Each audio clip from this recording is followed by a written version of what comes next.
Good morning, students. Today we are going to study about embryo formation in selaginella. The formation of embryo in selaginella or any other pteridophyte leads to the formation of new sporophyte. The first step in embryo formation is fertilization. Fertilization, as you all know, it is the fusion of male gamete and female gamete. The male gamete in selaginella are biflagellate antherozoids. These antherozoids swim in water and then fertilizes the egg to form a diploid zygote. In all the pteridophytes, water is essential for fertilization. So that's why they are found in moist and shady climate. Now, in the formation of embryo, the first pioneer cell of the embryo is zygote. The zygote divides by first transverse division, or as you know, it is horizontal to the surface to form two cells. One is epibasal cell, that is towards the archegonial tip, and the another one is called hypobasal cell, that is towards the base.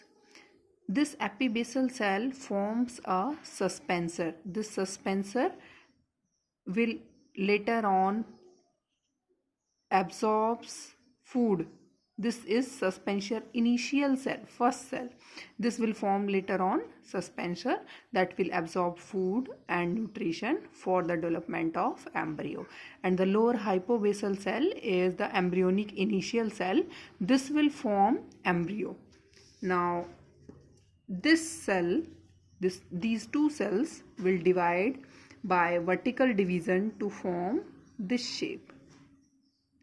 After that, by repeated division in the hypobasal cell, there is formation of embryo. You can see this lower part is of embryo and this will form suspensor.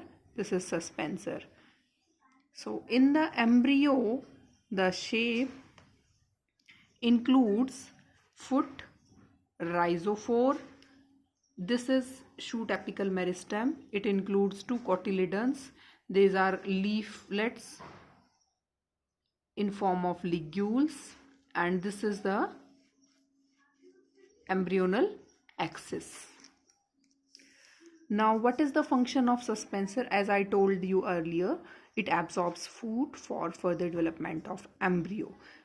The embryonic cell, how it forms embryo. This first hypobasal cell, how it forms embryo. In the embryonic cell, there are two vertical divisions. It will form 4 cells. Out of these 4 cells, one will form shoot initial. The others will form foot, rhizophore and cotyledons. Now the multicellular structure, this structure, it gets differentiated into foot, rhizophore and stem and cotyledons. Now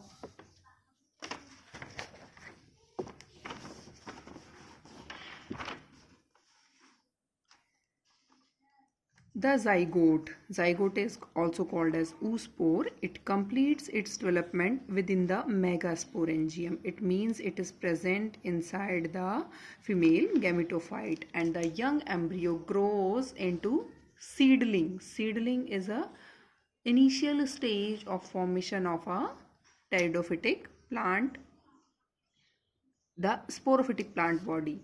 Okay?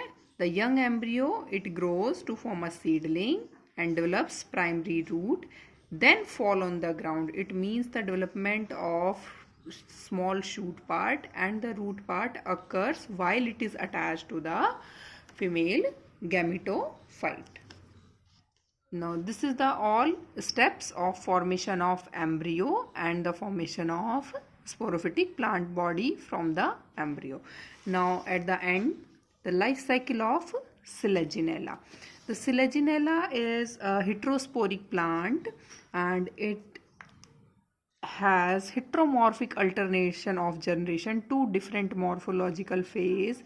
One is gametophytic phase and another one is sporophytic phase. In this, the sporophytic phase is dominant and the gametophytic phase is independent partially dependent upon the sporophyte.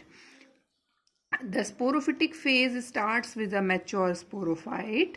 On this mature sporophyte, in the strobilus, there is formation of microspores and megaspores on male strobilus and female strobilus. These spores will germinate to form male gametophyte and female gametophyte. The male gametophyte will form antherozoids in male chamber, and the female gametophyte will form egg in the archegonia. These antherozoids and egg fuses to form zygote. After that, this zygote become diploid. There is formation of embryonal cell, as I told you just before. This embryonal cell will form embryo, and the embryo after that differentiates into and germinates to form mature sporophyte. So this is the complete life cycle of selaginella. So in this, the sporophytic phase is dominant over the gametophytic phase. Thank you students for watching the video.